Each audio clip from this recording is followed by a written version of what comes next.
Hi, it's Royce Clay, Royce's Tree Service at 15 Stonebridge Drive in Asheville. And we have two maple trees here that need some structural pruning, as well as one low branch on a tulip poplar behind the house we'll get to in a moment.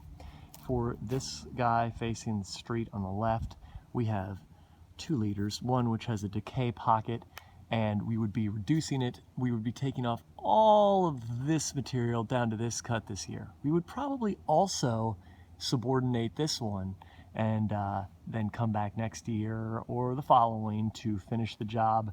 That is to say, bring it all the way down to here, leaving one good leader.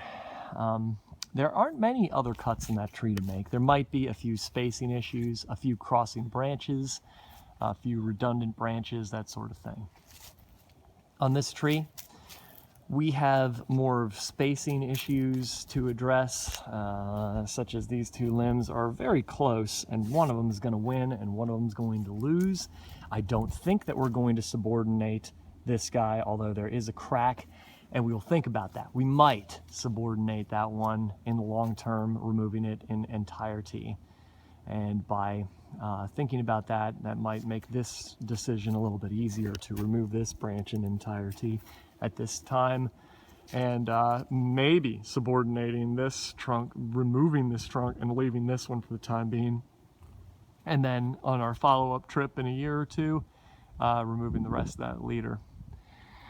Can't fix every maple problem. They have a lot of competing limbs, and there are 2 that are too close right here, and probably take one of those out. Also, we have a light up here that we want to do some fine pruning to expose the light a little bit better.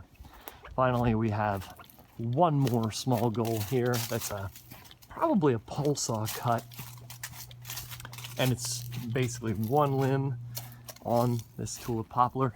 It's the lowest limb to the house side, and we would remove that one. I was here 2 years ago, and you can see that the pruning cuts are closing up well. Vigor of the tree is very good, and this tulip poplar is going to be a wonderful shade-producing tree soon.